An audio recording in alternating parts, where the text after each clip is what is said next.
तो स्वागत है भाइयों एक बार फिर से आपका आपके अपने YouTube चैनल फार्मर्स लव पे। आज एक नई क्लास के साथ, ठीक है, बीएससी एग्रीकल्चर फर्स्ट ईयर के फर्स्ट सेम के सोइल साइंस के नए लेक्चर के साथ। तो आज जो पढ़ करने वाले हैं सोइल साइंस का लेक्चर नंबर 9 कौन सा है? Bulk density, particle density and porosity.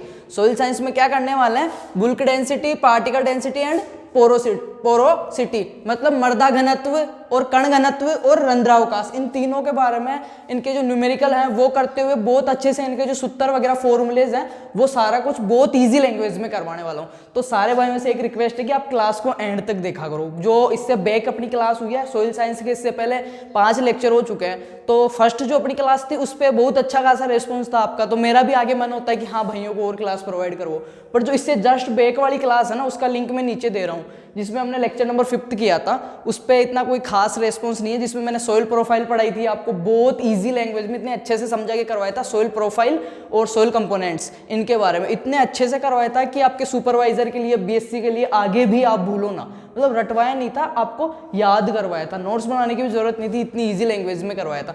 पर उस पर इतना कोई खास रेस्पॉन्स नहीं आया अच्छा, और लोगों ने मतलब एंड तक प्ले नहीं कर रखे हो।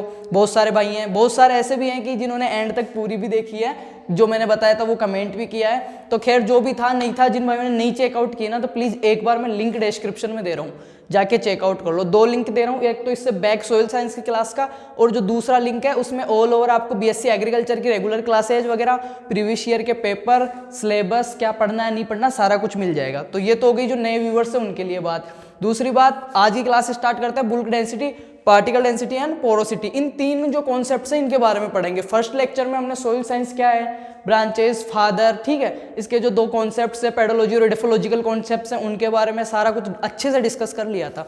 बाकी जो बीच के जो टॉपिक रहे ना उनको एक साथ में करवा दूंगा। हॉर्टिकल्चर का 75% अबव कोर्स हमने कर लिया है, एग्रोनॉमी का बहुत कुछ कर लिया, बायोलॉजी का दिखा दिया मैंने, मैथ का सुनो, मैथ का खास कर ध्यान रखना, पेपर बहुत जल्द है आपके, पेपर बहुत जल्द होंगे। तो मैथ का पुराना पेपर देख लो, पढ़ लो, क्लासें भी रेगुलर होने वाली है जस्ट कल से या परसों से, मैथ, बायोकेमिस्ट्री की और इंग्लिश की क्लासें आपकी। अभी बात करते हैं बुल्क डेंसिटी, पार्टिकल डेंसिटी और पोरोसिटी।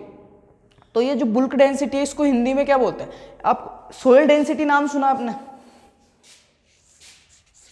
सोइल डेंसिटी, सोइल यानी मृदा, डेंसिटी यानी घनत्व। क्या होता है? घनत्व।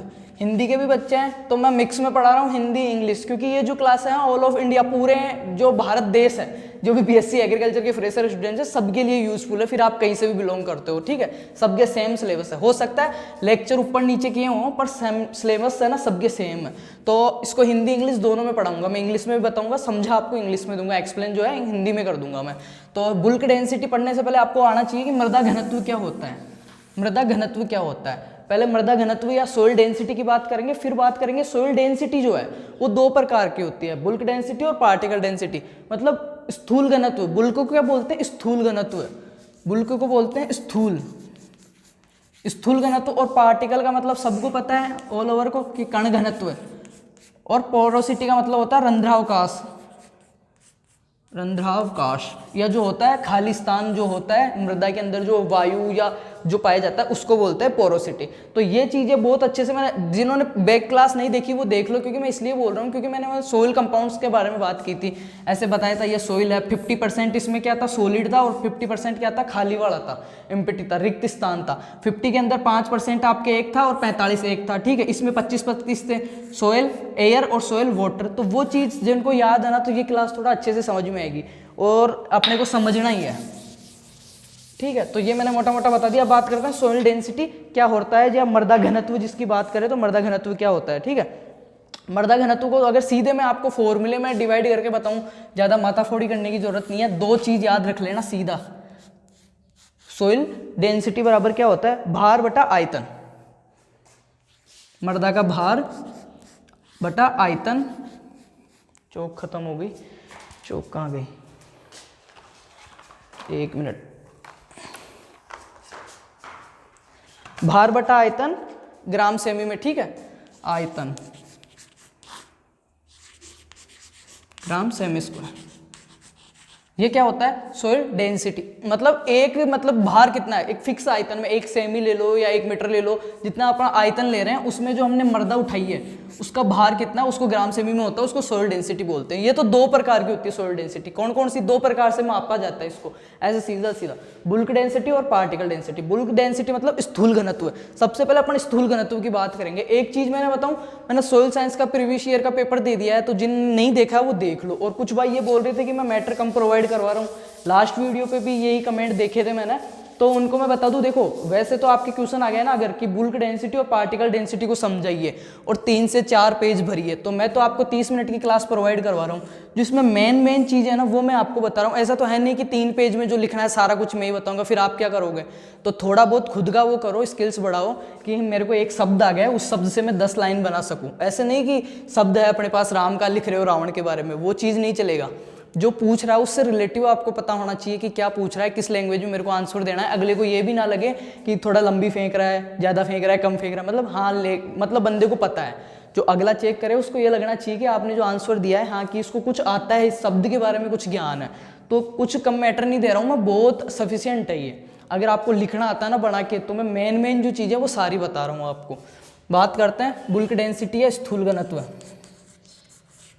स्थूल घनत्व ध्यान से समझना, ये दो जो चीज है ना इनमें अंतर भी आ जाता है। मेन जो क्वेश्चन आता है कि बुल्क डेंसिटी और पार्टिकल डेंसिटी में अंतर बताइए, या पोरोसिटी को समझाइए, अच्छी मृदाओं की पोरोसिटी कितनी होती है, या फिर पार्टिकल डेंसिटी का सूत्र या एक न्यूमेरिकल दे दिया, सारा सोल्व आउट कराऊंगा क्लास के एंड तक, ठीक है। तो सबसे पहले स्थूल घनत्व की बात करते हैं, जिसको बुल्क डेंसिटी बोलते हैं। मृदा कण प्लस रंध्रावकाश में वायु का भार। सीधा सीधा समझे अगर इसको, तो मृदा कण प्लस रंध्रावकाश वायु का भार, रंध्रावकाश में उपस्थित वायु का भार, ये मैंने लिखा है इसको शॉर्ट में समझाने के लिए। इसकी डेफिनेशन दे रहा हूं, घबराओ मत, इतने इजी लैंग्वेज में समझाऊंगा जितना कभी नहीं समझ में आएगा, ठीक है।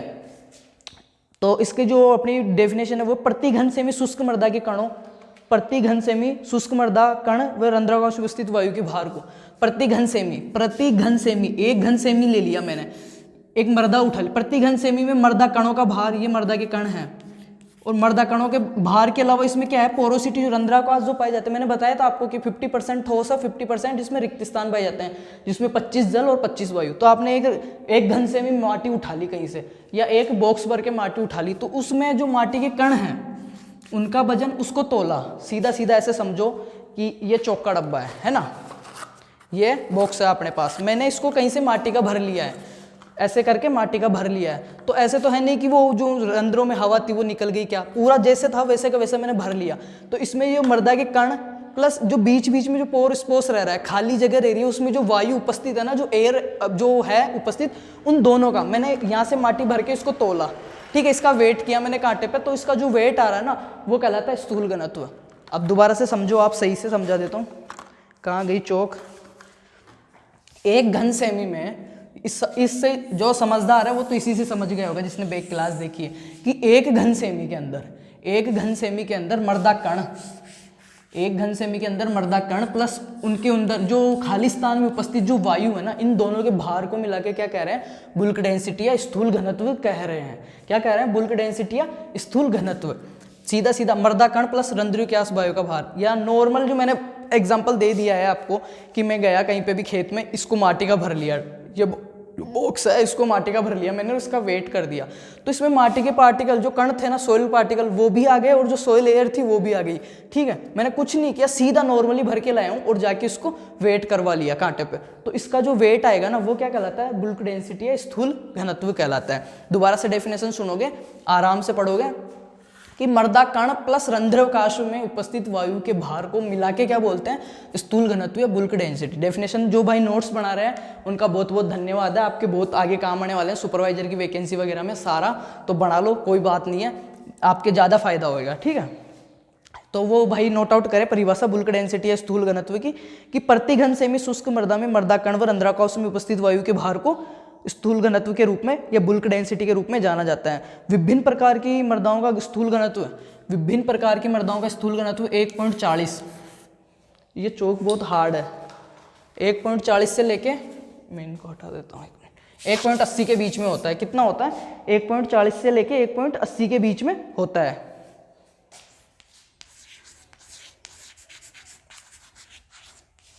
विभिन्न प्रकार की मृदाओं की, ये क्वेश्चन आपके ऐसे नहीं पूछा जाता, ये आपको पता होना चाहिए, ठीक है, कि स्थूल घनत्व किसको कहते हैं, मृदा और मृदा कणों के अंदर जो उपस्थित जो वायु है उन दोनों को मिला के जो उसका वेट हो रहा है, प्रति घन सेमी मृदा का जो वेट हो रहा है उसको बुल्क डेंसिटी या स्थूल घनत्व कहते हैं। विभिन्न प्रकार की मृदाओं का स्थूल घनत्व कितना होता है, 1.40 से 1.80 घन सेमी, ठीक है।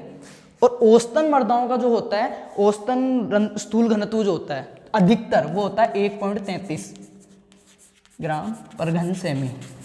ये चीज याद रखना, स्थूल घनत्व जहां पे भी आ जाए ना 1.33 लिख दोगे ना, स्थूल घनत्व के बारे में 1 नंबर का क्वेश्चन आ रहा है या 6 नंबर का आ रहा है या 10 नंबर का क्वेश्चन आ रहा है, और आपने स्थूल घनत्व लगा के ये चीज लिख दी ना, मृदा कण प्लस रंध्रीय कवच में वायु, और फिर नीचे 2 लाइन डेफिनेशन बना के लिख दी, फिर लिख दिया अधिकतर मृदाओं का जो स्थूल घनत्व है बुल्क डेंसिटी वो 1.40 से 1.80 घन सेमी के बीच में पाई जाती है, तथा औसतन, इस चीज को अंडरलाइन करके आ जाना, स्टार लगा के लिख दोगे नोट, औसतन मृदाओं का जो स्थूल घनत्व है, जो डेंसिटी है, बुल्क डेंसिटी है वो 1.33, ठीक है, 1.33 ग्राम पर घन सेमी होता है। इतना भी लिख दोगे ना तो अगले बंदे को ये कि हाँ ये बुल्क डेंसिटी के बारे में पूरा जानता है, फिर नीचे टाप देना कुछ भी कि ये ऐसे होता है वैसे होता है सारा कुछ, तो बिल्कुल पूरे में से पूरे नंबर आएंगे, क्योंकि मेन चीज़ यही है, बुल्क डेंसिटी के बारे में अगर कुछ जानना है तो सारा कुछ ये यहाँ तक ही हो गया, फिर इसका न्यूमेरिकल आ सकता है, ठीक है।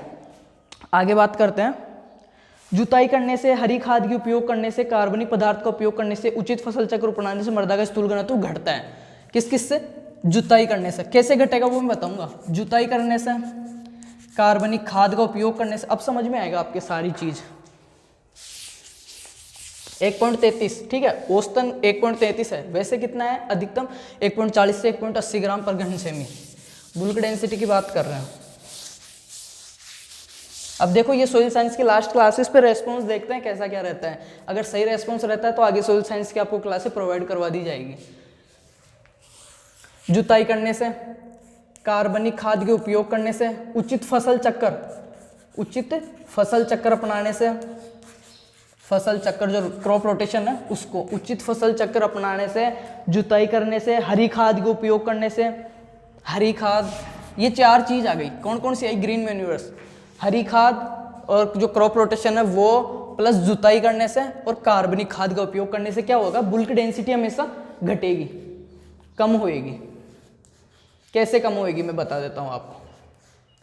बुल्क डेंसिटी में लिया क्या था हमने, मृदा कण और मृदा की उपस्थित जो वायु है ना उसका भार लिया था। क्या क्या लिया था, मृदा कण प्लस रंध्रावकाश में उपस्थित वायु का भार लिया था। अब एक चीज आप ये समझना, थोड़ा सा दिमाग लगाना, कॉन्सेप्ट को समझना, रटना मत कि जुताई कर रहा हूं मैं खेत की, कार्बनिक खाद डाल दिया मैंने, उचित जो फसल रोटेशन है वो मैंने कर लिया, क्रॉप रोटेशन वाला, ग्रीन मैन्यूर्स मैंने डाल दी, तो ये 1.33 आया था, ये कम कैसे होएगा। सबसे मेन चीज यही है, अगर ये समझ में आ गया ना तो कभी नहीं भूलोगे ये कम कैसे होगा। देखो खेत में अगर मैं जुताई कर रहा हूँ ना तो उसमें ये जो बीच का जो हवा है ना ये बढ़ेगी, रंध्रावकाश बढ़ेगा मृदा में, मृदा के कण अलग अलग हो जाएंगे। एक खेत था, मैंने वहां पे 10 बार वो कर दी, जुताई वगैरह कर दी, ठीक है। तो जुताई करने से क्या हुआ, जुताई करने से घनत्व घट रहा है। कैसे घट रहा है, मृदा के कण थे वो दूर दूर हो गए और भी, ठीक है, और बीच में क्या हो गई, हवा आ गई। हवा का वजन कम होता है किससे, कणों के वजन से, तो क्या हुआ 1.33 से भी कम हो गया, या 1.40 से किसी का 1.65 था तो वो कम हो गया। और कम स्थूल घनत्व वाली मृदा है ना अधिक उपजाऊ होती है। ये चीज नोटिस कर लेना, स्टार लगा के कॉपी के ऊपर लिख रहो कि कम स्थूल घनत्व वाली, कम जो होती है बुल्क डेंसिटी वाली मृदाएं जो होती है वो अधिक उपजाऊ होती है। अब इस चीज को यहाँ से जोड़ के देखना, यार बोर्ड छोटा है अपने पास, चौक से लिखा नहीं जाता, वरना और भी अच्छे से समझा पाता मैं, फिर भी मैं कोशिश करूँ आपको सही से समझाने की। बुल्क डेंसिटी किसे कहते हैं, मृदा कण। अब यहाँ पे इस बॉक्स में समझा दूंगा सारा कुछ। मृदा कण प्लस रंध्रावकाश में उपस्थित वायु कर देता हूँ सीधा मैं, नॉर्मली खेत से उठा लिया। दूसरी अपने पास इसमें टर्म्स क्या आ रही है, दूसरी शर्त क्या आ रही है कि जिन मृदाओं का हो कितना रहा है, ये 1.40 से 1.80 ग्राम घन सेमी, और औसतन कितना है 1.33 ग्राम घन सेमी। ये आपको 133 याद रखना है। अपने पास दूसरी शर्त क्या है, जिन मृदाओं का जो बुल्क डेंसिटी कम होगी ना, जितनी कम होगी वो उतनी अधिक उपजाऊ होगी, उतनी अधिक उपजाऊ होगी। अब जमीन उपजाऊ कैसे होगी, हरी खाद डालेंगे, कार्बनिक खाद डालेंगे, टाइम टू टाइम उसकी जुताई करेंगे, टाइम टू टाइम उसमें क्रॉप रोटेशन जो फसल चक्र वो अपनाएंगे, तो वो क्या होगी, उपजाऊ होगी। और जो मृदा उपजाऊ होगी तो उसकी बुल्क डेंसिटी क्या होगी, कम होगी। अब बुल्क डेंसिटी क्या थी, मृदा कण प्लस वायु का भार। तो ये कम कैसे हो रही है, एक खेत था, मैंने जुताई की या उचित फसल को जो रोटेशन है वो कर रहा हूँ, हरी खाद डाल रहा हूँ, तो उसमें क्या होगा, जो रंध्रावकाश है, जो मृदा में जो वायु है ना, वायु का संचार है, सीधी अपनी भाषा में लोकल लैंग्वेज में बात करें ना कि पोली हो जाएगी, ठीक है, भुरभुरी हो जाएगी मृदा, पोली हो जाएगी, मतलब उसमें हवा का जो है आदान प्रदान जो है वो बढ़ जाएगा। और वो बढ़ जाएगा तो कण दूर दूर हो जाएंगे, कण दूर दूर हो जाएंगे तो उसका वेट ऑटोमेटिकली कम हो जाएगा। वेट ऑटोमेटिकली कम हो गया, मृदा कण प्लस वायु, वायु बढ़ गई, कण कम हो गए, वेट ऑटोमेटिकली कम हो गया, तो क्या हुआ, उपजाऊता बढ़ गई। बुल्क डेंसिटी समझ में आ गई होगी, नहीं आई, दोबारा ट्राई करूं, आगे होनी चाहिए आपके 15 मिनट हो गए समझाते हुए, एक चीज को भी पोरोसिटी वगैरह भी पढ़नी है, ठीक है, दोबारा से रिवाइज करवा देते हैं। ये जो टर्म्स अगर आपके समझ में आ गई, दूसरी टर्म देखते हैं, पर्लिंग, पाटा, रोलर चलाना। इन चीजों से तो क्या हो रही थी, अपनी जो बुल्क डेंसिटी थी, स्थायी घनत्व, स्थूल घनत्व जो 1.33 था वो घट रहा था, और ये जब ये घट रहा था तो अपनी उपजाऊता बढ़ रही थी, फर्टिलिटी जो है मृदा की वो बढ़ रही थी, उर्वरता बढ़ रही थी। अब अपने पास सेकेंड टर्म क्या है कि पाटा लगाना, पटवास लगाते हैं वो, पाटा लगाना, एक ही फसल को बार बार उगाना, उससे क्या होगा, एक ही फसल को बार बार उगाएंगे और पाटा लगाएंगे ना तो बुल्क डेंसिटी बढ़ जाएगी, और जब बुल्क डेंसिटी बढ़ जाएगी तो उर्वरता घट जाएगी। उर्वरता क्यों घटेगी, बार मैं पाटा लगा रहा हूँ तो क्या होगा, उससे दबाव पड़ेगा माटी पे, सोइल जो पार्टिकल्स है, जो मृदा के जो कण है ना, मृदा के कण है वो नजदीक नजदीक आ जाएंगे, बार बार पाटा लगाएंगे तो ठीक है, इनमें जो बीच में जो हवा थी, वायु का जो संचार था, वेग था, वो निकल जाएगा, मतलब इसमें जो वायु का संचार था वो कम हो जाएगा। सीधा सीधा ऐसे समझना कि वो पास पास आ गए तो बीच में खाली जगह नहीं बचेगी, खाली जगह नहीं बचेगी, और फिर हम उस खेत से एक बॉक्स ला के तोलेंगे, खाली जगह कम थी तो कण ज़्यादा आ गए ना, तो उसका वेट ज़्यादा हो गया, वेट ज़्यादा हो गया मतलब अपना जो स्थूल घनत्व था, बुल्क डेंसिटी वो बढ़ गई, वो बढ़ गई। तो अब अच्छी मृदाओं के लिए क्या चाहिए, बुल्क डेंसिटी कम चाहिए। कम क्यों चाहिए, एक ही कॉन्सेप्ट काम करेगा, ये कम इसलिए चाहिए कि जिन मृदाओं में वायु का अच्छा संचार होता है ना नीचे, तो उनमें उपजाऊता होती है, और इसका तो वेट बढ़ गया तो वायु तो वैसे ही कम हो गई, पाटा लगाने से, एक ही फसल लगा रहा हूँ उससे, तो ये क्या हो गई, अनुपजाऊ हो गई मृदा। ये तो समझने की बात हो गई 1.33। अब जो मैंने इतनी देर समझाया है उसको मैं दोबारा से एक बार बोल के रिवाइज करवा देता हूँ, फिर बात करेंगे पार्टिकल डेंसिटी के बारे में, पार्टिकल डेंसिटी के बारे में। मृदा का स्थूल घनत्व घटेगा तो मृदा में वायु व कार्बनिक पदार्थ बढ़ेंगे। अब ये चीज फिर से मैं बोल रहा हूँ, मृदा का स्थूल घनत्व मतलब बुल्क डेंसिटी जो घटेगी तो क्या होगा, मृदा में कार्बनिक पदार्थ बढ़ेगा और वायु बढ़ेगी। जब स्थूल घनत्व जो है, वायु जिसको बोल रहे थे सॉरी, बुल्क डेंसिटी, वो अगर अपनी घट रही है, इसका मतलब क्या है कि मृदा के अंदर कार्बनिक पदार्थ बढ़ रहा है और वायु का संचार बढ़ रहा है, ये दोनों चीजें बढ़ रही है, तो क्या है, मृदा उपजाऊ हो रही है। मृदा उपजाऊ कब हो रही है, जब स्थूल घनत्व घट रहा है, स्थूल घनत्व जो है बुल्क डेंसिटी वो कम हो रही है, तो मृदा जो उर्वरता है वो बढ़ रही है। और ये क्यों बढ़ रही है और ये कब कम हो रहा है, ये चीज समझना बहुत जरूरी है। बढ़ तो कब रही है, जब अपने मृदा के अंदर कार्बनिक पदार्थ, हरी खादें, वायु बढ़ रही है तो उर्वरता बढ़ रही है, ठीक है। और ये कम क्यों हो रही है, क्योंकि इसमें जो वेट था ना इसका वो कम हो गया, इसलिए। तो एक बार मैं बोल के बता देता हूँ, एक चीज इसके बारे में नोट लगा के कर लेना, ये ऐसे लिख लेना, बुल्क डेंसिटी या स्थूल घनत्वों को, बुल्क डेंसिटी या स्थूल घनत्व को कृषि क्रियाओं के द्वारा परिवर्तित किया जा सकता है। जैसे पाटा लगा दिया, बुल्क डेंसिटी बढ़ गई, मृदा कम उपजाऊ हो गई। एक ही फसल को बार बार उगा रहे हो, क्रॉप रोटेशन नहीं फॉलो कर रहे हो सही से, तो बुल्क डेंसिटी बढ़ गई। एक ही फसल को बार बार एक खेत में उगाओगे ना, सीधा एग्जांपल देख लेना आप प्रैक्टिकली कि किसी खेत में एक ही फसल को बार बार लगा रहे ना, तो उसकी उतनी अपने को यील्ड प्राप्त नहीं होगी, उपजाऊ उतना नहीं रहेगा, वो खेत भी नहीं रहेगा, इतनी अपने को प्रोडक्शन भी प्राप्त नहीं होगा। उसका यही रीजन है कि उस खेत में कार्बनिक पदार्थ, वायु का संचार, ये सब कम हो जाएंगे और बुल्क डेंसिटी उसकी बढ़ जाएगी, इस वजह से मृदा अनुपजाऊ हो जाएगी। और एक खेत अपने पास जिसमें कंटिन्यूस अपन जुताई वगैरह कर रहे हैं, अगली बार दूसरी फसल, एक बार दलहनी फिर तिलहनी जो भी है रोटेशन में लगा रहे हैं, तो उसमें अच्छा प्रोडक्शन मिलेगा। क्यों मिलेगा, क्योंकि उसमें वायु का जो संचार है नीचे वो अच्छा रहेगा, अच्छा रहेगा तो उसकी स्थूल घनत्व कम हो जाएगी, ठीक है। तो ये जो बुल्क डेंसिटी है, स्थूल घनत्व है, उसको कृषि क्रियाओं के द्वारा परिवर्तित किया जा सकता है। आई होप समझ में आ गएगा बुल्क डेंसिटी कंप्लीटली। अब जिन भाइयों ने पूरी क्लास देखी थी उन्होंने पिछली क्लास में अच्छे से कमेंट किया था, मेरे को बहुत अच्छा लगा। जिनके बुल्क डेंसिटी सही से समझ में आ गया है ना, वो यहाँ तक जिसने क्लास देखी है वो कमेंट्स में लिख देना क्या लिखोगे वही लिख देना आप, ठीक है। फार्मर्स, ठीक है, फार्मर्स। जिसने ये कमेंट किया है ओनली फार्मर्स, मैं उसको समझूंगा कि उसको बुल्क डेंसिटी तक जितने मिनट की यहाँ तक लेक्चर हुआ इतना उसने अटेंड किया है और ये पूरा समझ में आया है। अब बुल्क पार्टिकल डेंसिटी पढ़ाने से पहले मैं एक बार बुल्क डेंसिटी में जो भी पढ़ाए उसको रिवाइज करवाऊंगा, ठीक है। जिस भाई को नहीं देखना है वो स्किप कर लेना चाहे से, कोई दिक्कत नहीं है। बुल्क डेंसिटी, स्थूल घनत्व। स्थूल घनत्व क्या होता है? मर्दाकण प्लस रंध्राकाश में उपस्थित वायु का भार। मर्दाकण प्लस रंध्राकाश में उपस्थित वायु का भार क्या कहलाता है? स्थूल घनत्व या बुल्क डेंसिटी कहलाता है। प्रति घन सेमी शुष्क मृदा में, प्रति घन सेमी शुष्क मृदा में उपस्थित मृदा कण व रंध्राकाशों में उपस्थित वायु के भार को स्थूल घनत्व कहते हैं। विभिन्न प्रकार की मृदाओं का स्थूल घनत्व 1.40 से 1.80 तक घन सेमी तक होता है। 1.40 से 1.80 घन सेमी तक होता है, पर औसतन जो मृदा घनत्व होता है वो 1.33 mm, ठीक है, 1.33 ग्राम, ठीक है, 1.33 ग्राम प्रति घन सेमी होता है।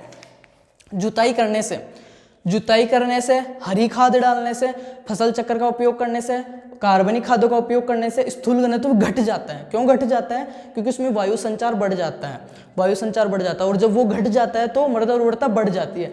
जबकि पाटा लगाने से, एक ही फसल को बार बार उगाने से क्या होता है? स्थूल घनत्व बढ़ जाता है। स्थूल घनत्व बढ़ जाने से क्या होता है? मृदा में कार्बनिक पदार्थों की कमी आ जाती है, कण पास पास आ जाएंगे, हवा निकल जाएगी पूरी मृदा की, तो वो अनउपजाऊ हो जाएगी। ये बात हो गई अपनी कंप्लीट बुल्क डेंसिटी के बारे में। और बुल्क डेंसिटी की सबसे महत्वपूर्ण बात है 1.33 वाला याद रखना। दूसरी चीज, इसको कृषि क्रियाओं के द्वारा, एग्रीकल्चर जो मैकेनिज्म है, कृषि क्रियाएं हैं, उनके द्वारा इसको परिवर्तित किया जा सकता है। इसका मैटर क्लोज हो गया। बात करते हैं पार्टिकल डेंसिटी। पार्टिकल डेंसिटी या कण घनत्व, पार्टिकल डेंसिटी या कण घनत्व, शब्द से समझ में आ रहा होगा। कण घनत्व एक घन सेमी मृदा में, ठीक है, क्या होता है?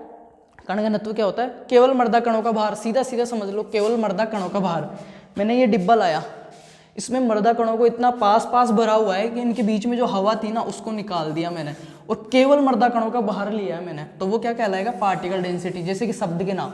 और यहाँ पे क्या लिया था मैंने? मृदा कण भी था और इसमें हवा भी थी, सारा कुछ नॉर्मली मृदा थी, नॉर्मली जो सॉइल थी खेत से वो लिया था इसमें, तो उसको बोल रहे थे बुल्क डेंसिटी। और केवल कण कण ही है, इसमें केवल चौक ही है, खाली जगह नहीं है 1% भी, उसको क्या बोलेंगे? पार्टिकल डेंसिटी या कण घनत्व। इसकी अभी डेफिनेशन की बात करते हैं। प्रति घन सेमी शुष्क मृदा कणों के भार को, प्रति घन सेमी शुष्क मृदा कण, शुष्क मृदा कण सूखे हुए हैं, ठीक है, ना तो उनमें वायु है ना ही उनमें वाटर है, कुछ भी नहीं है, एयर भी नहीं है, वाटर भी नहीं है, केवल मृदा कण है, पास पास पास पास बहुत सारे मृदा कण है, बीच में स्पेस नहीं है बिल्कुल भी। उस वजन को क्या बोलेंगे? कण घनत्व या पार्टिकल डेंसिटी। और कण कण है, बीच बीच में पोरोस स्पेस भी है, ठीक है, स्पेस भी है, उसको क्या बोलेंगे? Bulk density. दोनों चीज हो गई। कण घनत्व की डेफिनेशन दोबारा से सुन ले भाई, कि केवल मृदा कणों के भार को कण घनत्व या पार्टिकल डेंसिटी कहते हैं। प्रति घन सेमी शुष्क मृदा के कणों के भार को कण घनत्व कहा जाता है। और इसको एक चीज विभिन्न, चलो ये बाद में बताऊंगा, पहले मैं, विभिन्न प्रकार की औसत मृदाओं का कण घनत्व 2.60 से 2.80 होता है, 2.60 से 2.80 होता है, घन सेमी होता है। कितना होता है? विभिन्न प्रकार की मृदाओं का जो कण घनत्व होता है, पार्टिकल जो डेंसिटी होती है, केवल पार्टिकल्स, ठीक है, केवल सोइल पार्टिकल्स का जो वेट है उसको क्या बोलते हैं? पार्टिकल डेंसिटी बोलते हैं। केवल कण घनत्व मतलब कणों का वेट, मृदा कणों का भार जो है अकेला, उसको क्या बोलते हैं? कण घनत्व। और कितना होता है? वो कितना हो रहा था? 1.40 से 1.80। औसत कितना हो रहा था? 1.33 ग्राम घन सेमी स्क्वायर क्यूब, है ना। और ये कितना हो रहा है? 2.60 से 2.80। और औसतन जो ये है 2.65 है। कितना है? 2.65 ग्राम पर घन सेमी, 2.65 ग्राम सेमी क्यूब, ये है। तो ये दो चीज याद रखोगे। पार्टिकल, देखो केवल कणों का भार लेंगे तो ज्यादा ही आएगा ना वेट, ठीक है, केवल कणों का भार लेंगे, इसमें केवल चौके चौके भरी हुई है, केवल चौके चौके भरी हुई है, बीच में बिल्कुल भी जगह नहीं है, पूरा पैक है, तो इसका वजन आएगा ज्यादा। और बीच में खाली भी है थोड़ा, वो चौकों के बीच में जगह भी है, उल्टी सीधी पड़ी हुई है, बीच में स्पेस है, तो इसका वजन आएगा कम। और जब ये इसमें स्पेस था इसमें स्पेस था, चौके ऐसे ही पड़ी हुई थी, बीच में खाली स्थान था, उसको हम बोल रहे थे, इसका जो भार आ रहा था ना उसको बोल रहे थे बुल्क डेंसिटी है, स्थूल घनत्व है। और जब इसका वो बीच की जगह बिल्कुल नहीं बची, चौकों को आराम से जमा दिया है, पूरा टच कर करके जमा दिया, बिल्कुल भी स्पेस नहीं है, केवल चौके हैं इसमें और हवा नहीं है 1% भी, उसको क्या बोलेंगे पार्टिकल डेंसिटी। और ये ज़्यादा होएगा, वो वजन ज़्यादा होएगा। तो वो तो कितना था बुल्क डेंसिटी 1.40 से 1.80 और 1.33 जो औसतन था वो। इसमें कितना है 2.60 से 2.80 और औसतन कितना है 2.65 ग्राम पर घन। ठीक है, ये यहाँ तक की बात हो गई कण घनत्व की। अब आगे बात करते हैं कण घनत्व को विभिन्न प्रकार की कृषि क्रियाओं के द्वारा परिवर्तित नहीं किया जा सकता। पहले मैंने क्या बताया था, स्थूल घनत्व को तो परिवर्तित किया जा सक रहा था। कैसे कि उनके बीच में हवा बढ़ा दी, कम कर दी कृषि क्रियाओं के द्वारा, कार्बनिक खाद डाल दी, क्रॉप रोटेशन कर लिया तो हवा बढ़ गई और स्थूल घनत्व कम हो गया, उपजाऊता बढ़ गई। इसमें क्या हो रहा है कम ज़्यादा कर सकते थे बुल्क डेंसिटी को, पार्टिकल डेंसिटी को आप कम ज़्यादा नहीं कर सकते हो। कैसे नहीं कर सकते हो, एक खेत से मैंने केवल मर्दा कण लिए हैं, ठीक है, केवल मर्दा कण लिए हैं, या ऐसे सपोज कर लो ये चौके ली मैंने, इसमें ये चौके ली, केवल चौके थी और कुछ भी नहीं था, इसका मैंने वेट करवाया, वो आया मेरे 2.65। अब मैंने इनको कूट लिया, पीट लिया, ठीक है, पाउडर बना दिया और वापस भर के वेट किया तो भी 2.65 रहेगा, चेंजेस नहीं होगा, बिल्कुल भी चेंज नहीं होगा। इसलिए इसको क्या बोलते हैं, सत्य घनत्व है, ट्रू घनत्व है, सत्य कण घनत्व भी बोलते हैं या ट्रू डेंसिटी भी बोलते हैं, सत्य घनत्व है। सीधा 1 नंबर वाले क्वेश्चन में आएगा, ओल्ड पेपर देख लेना, ट्रू डेंसिटी किसे कहते हैं, तो केवल मर्दा कणों के भार को ट्रू डेंसिटी कहते हैं। और क्यों कहते हैं, क्योंकि किसी भी कृषि क्रिया के द्वारा अपन इसको चेंजेबल नहीं कर सकते हैं, किसी भी हालत में अपन इसको बदल नहीं सकते हैं, इसलिए इसको क्या बोलते हैं, ट्रू डेंसिटी है, स्थूल घनत्व। जबकि इसको चेंज कर सकते थे, कौन सी क्रियाओं को हम ज़्यादा कर सकते हैं, मैंने समझा दिया था। कण घनत्व का ये हो गया, दोबारा से देख लो, कण घनत्व को विभिन्न प्रकार की कृषि क्रियाओं के द्वारा परिवर्तित नहीं किया जा सकता, इसी कारण इसे सत्य घनत्व ट्रू डेंसिटी कहते हैं। विभिन्न कृषि क्रियाओं के द्वारा स्थूल घनत्व को परिवर्तित किया जा सकता है, बुल्क डेंसिटी को परिवर्तित किया जा सकता है, जबकि पोरोसिटी जो पार्टिकल डेंसिटी है उसको नहीं किया जा सकता। आई होप इतना बहुत रहेगा, कोई सा भी कॉलेज इंस्टीट्यूट आपको इतना नहीं बताएगा इतनी ईजी लैंग्वेज में। और एक खास चीज़, कोई पैसे तो लग नहीं रहे हैं, वीडियो को शेयर कर दिया करो। पहले वाले वीडियो मैंने बहुत मेहनत की थी, इस वाले वीडियो को भी ऐसा तो है नहीं कि मैंने रिकॉर्ड कर दिया आपको डाल दिया, एडिटिंग करना पड़ता है, थंबनेल टैग सारा कुछ करना पड़ता है, और ना मेरे कोई इनकम हो रही है, ना मैं आपसे मांग रहा हूँ पैसे, ना कोई ऐप इंस्टॉल करा रहा हूँ, ना 999 में कोई कोर्स बेच रहा हूँ, सिर्फ आपके लिए। फिर भी आप अच्छा रेस्पॉन्स नहीं देते हो तो बताओ आगे बढ़ाने का मन कैसे होगा मेरा। तो सारे भाइयों से फिर से मैं रिक्वेस्ट कर रहा हूँ, जो नए व्यूअर्स थे पहले तो सब्सक्राइब कर लो, ठीक है, सब्सक्राइब अभी तक नहीं किया ना, क्योंकि 50% ऑडियंस ऐसे हैं चैनल के पेज मतलब वीडियोस तो देखते हैं पर सब्सक्राइब नहीं कर रखा उन्होंने। तो चैनल के पेज को सब्सक्राइब कर लो, बेल आइकन प्रेस कर लो। दूसरी चीज़, लाइक कर देना वीडियो को या डिसलाइक कर देना, जो भी कर देना, पर मेरे को है ना कमेंट करके ज़रूर बताना कि समझ में आया कि नहीं आया, या पहले इससे कोई बेस्ट पढ़ाया है या आप इससे अच्छा और अच्छा करने का ट्राई करूँ, जो भी है आपके मन में वो सारा कुछ मेरे को बता देना। 1.33 bulk density, 2.65 particle density. Bulk density को चेंज कर सकते थे, पार्टिकल डेंसिटी को चेंज नहीं कर सकते हैं। जितनी बुल्क डेंसिटी कम रहेगी मर्दा उतनी फर्टिलिटी ज़्यादा रहेगी, जितनी बुल्क डेंसिटी बढ़ जाएगी मर्दा की उपजाऊपन घट जाएगा। कण घनत्व को क्या बोलते हैं, ट्रू डेंसिटी या सत्य घनत्व। क्यों, क्योंकि ये केवल मर्दा कणों का भार है, इसको चेंजेबल नहीं किया जा सकता। मर्दा कण लिया है मैंने भर के इसको खेत में से, इसको खूब पीट दिया मैंने, खूब ठोक दिया, इसके ऊपर ट्रैक्टर चढ़ा दिया, कुछ भी कर दिया, पर वजन तो इतना ही रहेगा, नहीं बदलेगा। और कितना रहेगा 2.65, एवरेज जो है 2.65, दोनों चीज कंप्लीट। अब बच रहा है अपने पास पोरोसिटी, थोड़ा ध्यान से समझना इस चीज को। पोरोसिटी क्या बच रहा है अपने पास, पोरोसिटी। हाँ, पहला शब्द था फार्मर्स, फार्मर लिख दिया होगा जिसने, बुल्क डेंसिटी समझ में आया। जिसके पार्टिकल डेंसिटी समझ में आया वो लिख देना सपोर्ट।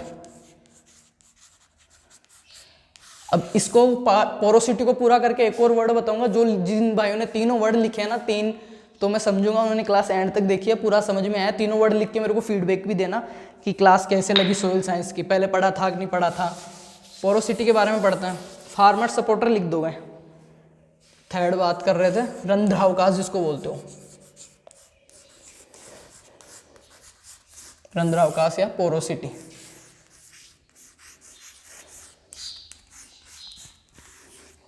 भाई बिल्कुल 101% सिलेबस, अकॉर्डिंग टू 101% आपके सिलेबस को फॉलो करते हुए करवा रहा हूँ। और सबसे बड़ी बात कि कोई इसका आपके शुल्क नहीं देना पड़ रहा, चार्ज नहीं देना पड़ रहा, कहीं प्ले स्टोर पे नहीं जाना पड़ रहा, यहीं पे आपको मिल रही है क्लासें। जितना मैं मेरे दैनिक जीवन में, ठीक है, और भी बहुत सारे काम होते हैं, घूमना फिरना, खेत का, घर का, वो उन सब में से टाइम निकाल के जितना मेरे को मिलता है वो सारा आपको दिया जाता है, ठीक है। ऐसे नहीं कि यूट्यूब पे वीडियोस देख लिए, इंस्टाग्राम रील्स देख ली, नेट बचाना पड़ता है मेरे को डाटा कि हाँ आपके काम में आएगा। इस चक्कर में मैसेजेस वगैरह चेक नहीं करता, किसी के स्टेटस सीन नहीं करता मैं कि नहीं अभी डाटा खत्म हो जाएगा, क्लास कैसे अपलोड करेंगे रात को। तो वो चीज़ है, फिर भी आप नहीं समझते उन चीज़ों को तो कोई दिक्कत नहीं है। इस क्लास पर रेस्पॉन्स देखते हैं, फिर देखेंगे आगे का, सोचेंगे क्या करना है। रंध्रावकाश या पोरोसिटी, मर्दा संगठन में उपस्थित रिक्त स्थान को मर्दा रंध्रावकाश कहा जाता है। मर्दा में उपस्थित जो रिक्त स्थान है, जो वो रिक्त स्थान है, खाली स्थान है, उसको क्या बोला जाता है? पोरोसिटी। पोरोसिटी जो मैंने मर्दा जो सोइन कौन वो पढ़ाए थे कंपाउंड्स, उनमें बताया था मैंने, कार्बनिक पदार्थ, खनिज पदार्थ ऊपर आ गए थे 50% ठोस में, नीचे 50% बचा था रिक्त स्थान ब्लैक, ठीक है, बिल्कुल इम्पिटी खाली वाला अपने, जिसको पोरोसिटी बोलते हैं, उसी को बोलते हैं पोरोसिटी। उसमें 25 तो क्या था? सोइल एयर था और सोइल वाटर था। तो सोइल वाटर जो है वो 3 प्रकार का होता है, नेक्स्ट क्लास में पढ़ेंगे अपन। इसके अलावा जो पार्टिकल वो है, कणों का जो स्ट्रक्चर है, क्लासिफिकेशन है, वो भी बहुत अच्छे से ईजी लैंग्वेज में आपको याद करवा दूंगा मैं सारणी से। अभी रिक्त स्थान की बात कर रहे हैं। रंध्रावकाश या मर्दा संगठन में उपस्थित खाली स्थान को मर्दा संगठन, अब वो संगठन वाली बात आ रही है, मैंने बोला था जिन्होंने नहीं देखा चेकआउट कर लो, नीचे लिंक है। और इस क्लास को ना जितना ज़्यादा हो सके ना उतना शेयर करना, और शेयर ही मत करना, जिनके पास भेज रहे हो उनको बोलना कि भाई देख अच्छा स्टडी मैटर है, अच्छे मेथड से समझाया हुआ है, तेरे कहीं पे काम ही आ जाएगा, ठीक है, देखना जरूर। रिक्त स्थान मैंने बता दिया कि मर्दा संगठन में सोइल जो कंपाउंड्स है उनके अंदर जो एम्प्टी, जो खाली स्थान है, जो ब्लैंकेट्स है, उनको क्या बोलते हैं? रंध्रावकाश या पोरोसिटी बोलते हैं। अच्छी मर्दाओं का औसतन 40 से 50% रंध्रावकाश होता है। जो बेस्ट सोइल्स होते हैं, जो फर्टिलिटी वाली होती है, उपजाऊ होती है, उनमें कितना रंध्रावकाश होता है? औसतन 40 से 50%। मैंने बताया था कम ज़्यादा होता रहता है, फिर भी 50 बताया था मैंने, याद हो तो जिन भाइयों को मैंने ऐसे बनाया था, ऐसे 25 सोइल एयर, 25 जो सोइल वाटर, ये बताया था मैंने पोरोसिटी। अब ये कम ज़्यादा होता रहता है, पर अगर अच्छी मर्दाएं हैं ना, अच्छी मर्दाओं में कितना होगा? 40 से 50% रिक्त स्थान रहेगा। अब 40 से 50% रिक्त स्थान रहेगा, आधे में मर्दा रहेगी, उसका वेट करेंगे तो अपने पास क्या आएगा? कम आएगा, कम वेट आएगा ना, उसको तोलेंगे तो कम वजन आएगा। और बुल्क डेंसिटी भी मैंने ये चीज़ बताई थी कि मर्दा कण प्लस इस खाली स्थान, इसको जब हम तोलें तो इसका वजन अगर कम आ रहा है ना, तो वो क्या है, इसको तोलेंगे ना, ये जो सोइल ऊपर आ गया ठोस, नीचे आ गया खाली, इन दोनों को मिला के अगर अपन वेट करेंगे तो बुल्क डेंसिटी कहलाएगी। और जिन मर्दाओं की बुल्क डेंसिटी कम होगी वो उपजाऊ होगी। और बुल्क डेंसिटी कैसे कम होगी? जिनमें ये खाली वाला स्थान ज़्यादा रहेगा। तो अच्छी मर्दाओं में खाली स्थान कितना होना चाहिए? 40 से 50% होना चाहिए। कॉन्सेप्ट सारे एक जुड़े हुए हैं, इसलिए मैं बीच के टॉपिक छोड़ रहा हूँ, वो उनके जो साथ वाले टॉपिक है ना, उनसे रिलेट करके पढ़ेंगे ना, मज़ा आ जाएगा पढ़ने में, समझ में भी आएगा। ऐसा नहीं कि हाँ करवा रहे हैं बस घास काट रहे हैं, घास नहीं काटनी अपने को, ठीक है। जिन मर्दाओं की रंध्रावकाश अधिक होता है वो अधिक उपजाऊ होती है, और जिन मर्दाओं में रंध्रावकाश अधिक होगा तो उनकी बुल्क डेंसिटी है, स्थूल घनत्व, वो वैसे ही कम होएगा, समझ रहे हो ना। तो रिक्त स्थान के बारे में बता रहा था। अच्छी मर्दाओं में औसतन 40 से 50% रंध्रावकाश होता है। मर्दा रंध्रों के प्रकार में 2 प्रकार के होते हैं, ठीक है, दीर्घ और सूक्ष्म। अब जो स्पेस, पोर स्पेस पाया जाता है ना, वो भी 2 प्रकार के रंध्र पाए जाते हैं, सूक्ष्म रंध्र माइक्रो और मैक्रो, और दीर्घ। सूक्ष्म रंध्र और दीर्घ रंध्र। सूक्ष्म रंध्र होते हैं उनको क्या बोलते हैं? मैक्रो, और दीर्घ को माइक्रो। जो 0.06 mm से छोटे होते हैं, 0.06 mm से जो छोटे रंध्र है ना, उनको क्या बोलते हैं? सूक्ष्म रंध्र। जो क्ले वगैरह है ना, चिकनी मिट्टी वगैरह, उनमें कण के आसपास होते हैं, तो उनमें ये पाए जाते हैं। अब दीर्घ रंध्र कौन से होंगे? दीर्घ रंध्र जो है वो होते हैं, अपना इसमें दे रखा है 0.6 mm से बड़े, जैसे कि बलुई मर्दाएं, जो अपने जिसको बोलते हो आप बूढ़ा बोलते हो, क्या बोलते हैं जो भी, तो बलुई मर्दाएं हैं, उनमें पाए जाते हैं ज़्यादा छिद्र। कैसे? सूखी सी पड़ी रहती है, कण दूर दूर है, तो इनमें बीच में हवा ज़्यादा रहती है, उपजाऊ ज़्यादा रहती है, इनकी बुल्क डेंसिटी कम होती है, ठीक है। दीर्घ रंध्र उनको बोलते हैं। और अच्छी मर्दाओं की कितनी होनी चाहिए पोरोसिटी? 40 से 50%। जिनमें पोरोसिटी ज़्यादा है उनका भार कम होएगा, इसलिए उनका बुल्क डेंसिटी कम होएगी। तीनों चीज़ को मैंने अच्छे से वो किया है, बुल्क डेंसिटी, पार्टिकल डेंसिटी और पोरोसिटी। तो आई होप आपके सबके समझ में आया होगा। और इसका जो सूत्र है वो मैं फॉर्मूला में बता देता हूँ, रंध्रावकाश कैसे निकालते हैं। ये पूछा था पिछली बार, शायद पेपर देखना जिन भाइयों ने नहीं देखा है, सोइल साइंस का पेपर दिया हुआ है मैंने। इसका जो फॉर्मूला है वो है 1 - BD/T P D into 100, B D बटा P D into 100, 1 minus B D मतलब बुल्क डेंसिटी, स्थूल घनत्व। स्थूल घनत्व कितना था, औसतन हमने ले लिया 1.33 ग्राम। नीचे था पार्टिकल डेंसिटी, कितनी थी 2.60 से 2.80, औसतन कितनी थी 2.65। यहाँ पे कर दिया, सूत्र में मान रखना दिखा रहा हूँ मैं, ठीक है, 1 माइनस ये आगे कर दिया इंटू 100। अब जो मान आएगा ना वो उस मृदा की डेंसिटी वो आएगी, पोरोसिटी। ऐसे निकलवाते, सीधा क्वेश्चन आएगा आपके पास अगर क्वेश्चन आता है तो किसी खेत की मृदा का औसत स्थूल घनत्व है। सीधा क्वेश्चन कैसे आएगा, किसी खेत की मृदा का औसत स्थूल घनत्व है, मतलब औसत, ये तो सूत्र तो मिटा नहीं लेना, किसी खेत की मृदा का औसत स्थूल घनत्व है मतलब बुल्क डेंसिटी। जो बुल्क डेंसिटी है, एवरेज बुल्क डेंसिटी, वो है 1.36, ठीक है, ग्राम पर घन सेमी। तथा उस खेत की मृदा की पार्टिकल डेंसिटी मतलब कण घनत्व दिया हुआ है 2.67, 2.67 दिख रहा होगा यार, 2.67 दे रखा है। तो उस मृदा का पोरोसिटी या रंध्रावकाश ज्ञात कीजिए और बताइए मृदा उपजाऊ है या नहीं है, ठीक है। तो अच्छी उपजाऊ मृदाओं की कितनी आनी चाहिए, 40 से 50% के बीच में आनी चाहिए। प्रैक्टिकल में करवाएंगे ये चीज़ आपके, ठीक है, अगर लैब है तो कॉलेज में, नहीं तो कहाँ से करवाएंगे बेचारे। तो ये आ गया, मैंने मान रख दिया बीडी का, बुल्क डेंसिटी स्थूल घनत्व पीडी का रख दिया 2.67, ये सूत्र में था -1 इंटू 100 कर लेना। इसका जो आंसर आएगा वो रहेगा, और अपने को आंसर कितना लाना होता है, 40 से 50 के बीच में, मतलब 40 से ऊपर ऊपर आना चाहिए, 50 से नीचे नीचे आना चाहिए, इनके बीच में मैक्सिमम जो आएगा वो बेस्ट रहेगा। तो आई होप सारे भाइयों के समझ में आई होगी। ये आज सॉइल साइंस कैसे समझ लो, लास्ट क्लास है। जिसने यहाँ तक क्लास देखी है, फार्मर सपोर्टर, और क्या लिखोगे,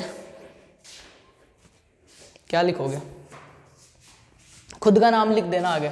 जैसे किसी का नाम हीना है तो फार्मर सपोर्टर हीना, किसी का नाम रामू है तो रामू लिख देगा, फार्मर सपोर्टर रामू। किसी का नाम दयाल है तो दयाल लिख देना, किसी का नाम कुछ भी है वो लिख देना, ठीक है। वैसे कौन कौन से स्टूडेंट है जो क्लास पूरी देख रहे हैं, मेरे को याद तो था उनके नाम, भूल गया मैं, सारा कमेंट्स देखता रहता हूँ। अगली क्लास में उनका नाम, जो पूरी क्लास देख रहा है तीनों कमेंट करेगा फार्मर सपोर्टर आगे खुद का नाम, ठीक है। एक तो है, क्या नाम है, भाकर, यार नाम याद नहीं आ रहा मेरे को, क्या नाम था, बहुत सारे हैं भाई। पर हाँ, इस क्लास में सोइल साइंस का लेक्चर नंबर 9 मैंने समझा दिया, कितना भी बढ़ाओ, जिन्हें तीनों शब्द लिखे हैं ना, फार्मर सपोर्टर आगे खुद का नाम, उन सारे भाइयों के नाम मैं अगली क्लास में लूंगा, उनको स्पेशल थैंक यू, ठीक है। तो देखो आराम से कैसा समझ में नहीं आया, ये कमेंट अलग होना चाहिए, और समझ में कितना आया वो कमेंट आपका अलग होना चाहिए। मैं देखूंगा आपको कितना क्या समझ में आ रहा है, नोट्स कौन बना रहा है, अच्छा लगा नहीं लगा सारी बात। और नेक्स्ट बहुत जल्दी मैं आपकी मैथमेटिक्स वगैरह करवाऊंगा, इंग्लिश में थोड़ा बहुत करवाऊंगा, बाकी और दूसरा बंदा करवा देगा। देखो अब अपने सही बात बताऊँ ना, कोई इंस्टीट्यूट वगैरह तो है नहीं कि मैं सैलरी दे के कहीं से मंगवा लूँ दूसरा स्टाफ और आपसे रिकॉर्ड करके डाल दूँ मैं, ऐसा कुछ नहीं है। मेरे को जैसे टाइम मिलता है, मैंने एक बंदा है मेरा ट्रस्टेबल जो मतलब पढ़ा सकता है, मेरे को विश्वास है उसके ऊपर कि आपको पढ़ा नहीं अच्छे से करवा सकता है ना। अब फिर आप मेरे को फीडबैक दे देना, एक वीडियो डालूंगा मैं पहले उसका कि अच्छा लगा नहीं लगा, वरना चेंज कर देंगे अपन। तो वो बंदा है, अब वो क्या लेगा नहीं लेगा वो मेरी टेंशन है ना, पर ये है मैं करवा दूंगा आपका। आप इतना बोल रहे हो कॉलेजेस वगैरह हो पे, किसी भाई की बैक नहीं आनी चाहिए, क्योंकि ऑनर्स डिग्री का यही है कि अगर आपने OGP मेंटेन नहीं रखी ना तो यूनिवर्सिटी आपको 3rd ईयर में तक आउट कर सकती है कॉलेज से, 3rd ईयर में तक जाके आउट कर सकते हैं अगर आपने परसेंटेज ऑल ग्राउंड जो परसेंटेज OGP है वो मेंटेन नहीं रखी ना तो। और मैं नहीं चाहता कि कोई भी किसान भाई का बच्चा, अपना भाई है ना, कि 3rd ईयर तक पढ़ गए, इतने सपने लेके, इतना कर्ज लेके, कैसे भी पढ़ गए प्राइवेट कॉलेजों में 70-70 हज़ार रुपये फीस भर के 3rd ईयर में घर जाए बिना डिग्री लिए। तो वो जो भी करेगा क्लास मैं पूरी ट्राई कर रहा हूँ आपकी क्लास करवाने की, मैथ, इंग्लिश, बायोकेमिस्ट्री की मैं कर लूँगा, बायो के भी करवा देंगे। इस पर रेस्पॉन्स वगैरह देखते हैं, तो अच्छे से पढ़ो। ये जो सेमेस्टर है ना बिल्कुल क्रेडिट सब्जेक्ट हैं, सबसे ईजी सिलेबस है और पहले पढ़ा हुआ है, मैं पढ़ा रहा हूँ, थोड़ा सा जोर मार लो मेरे कहने से, ठीक है, बाद में एंजॉय कर लेना कॉलेज लाइफ। और अच्छी पे OGP ठोक दो एक बार, 6.6 के अबव होनी चाहिए सबकी, फर्स्ट सेमेस्टर में सबकी, और एक भी बैक नहीं होनी चाहिए, ऑल क्लियर होनी चाहिए, फिर देखो पढ़ने का मजा। बाकी सेकंड सेमेस्टर वगैरह में कंप्लीट कोर्स आपको ऐसे प्लेलिस्ट बना के दे दूंगा मैं, ठीक है। तब तक तो कि जैसे पैथोलॉजी, ठीक है, पैथो 1 to 1, इसकी अलग से ही प्लेलिस्ट 25 वीडियो कंप्लीट पे, तो एग्जाम के 2 दिन पहले देखना, मस्त रहना, तब कर लेना कॉलेज इंजॉय। अभी थोड़े सा OGPO वगैरह कर लो मेंटेन। बाकी ये क्लास ऐसा बात नहीं है, आपके आगे भी काम में आने वाली है, सही से पढ़ाया मैंने, फीडबैक दे देना। मैथ की क्लासों की ट्राई कर रहा हूँ मैं बहुत जल्दी, ठीक है। जितना मेरे को टाइम मिलता है ना, बोलते रहा हूँ, सारा टाइम आपको दिया जा रहा है, कहीं घूमने उमना सारा कैंसिल कर रखा है अभी। तो सही रेस्पॉन्स देना कि मैं आगे क्लास बढ़ाने के लिए मेरा मन करे कि हाँ नहीं यार पढ़ रहे हैं, मेरे को बढ़ाना चाहिए, ठीक है। तो वीडियो देखने के लिए थैंक यू, और शेयर कर देना दबा के जितना ज़्यादा हो सके उतना ज़्यादा, ठीक है भाइयों।